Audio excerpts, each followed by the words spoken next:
Hi guys, tara gawa tayo ng fish fillet. Ayan, nagluto ko guys ng fish fillet, kahit anong fish fillet na meron kayo dyan, basta yung wala na siyang tinik, kaya nga siya fillet.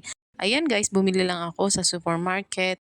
Nasa halagang 120 pesos lang yan, 1 kilo na siya guys. Di ko alam yan kung cream of dory ba yan or ano, kung yun yung nakalagay doon sa plastic niya. Tapos ayan guys, iwain lang natin yan ng maliliit. Meron siyang 3 pirasong laman guys. Tapos ayan guys, hiniwa ko siya ng maliliit, imamarinate natin yan sa kalamansi. Mas masarap may kalamansi kasi para matanggal yung kanyang langsa. Tapos lagyan din natin yan guys ng maraming paminta, onting asin.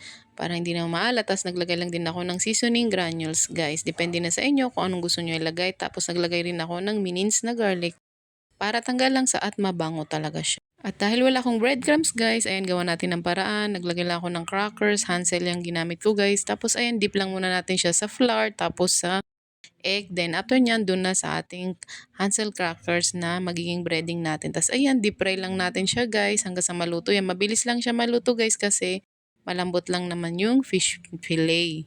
After nyan, gawa naman tayo ng sauce guys. Pinaghalo ko lang yung onting flour, tapos tomato paste, tapos naglagay ako ng maraming paminta, asukal at toyo.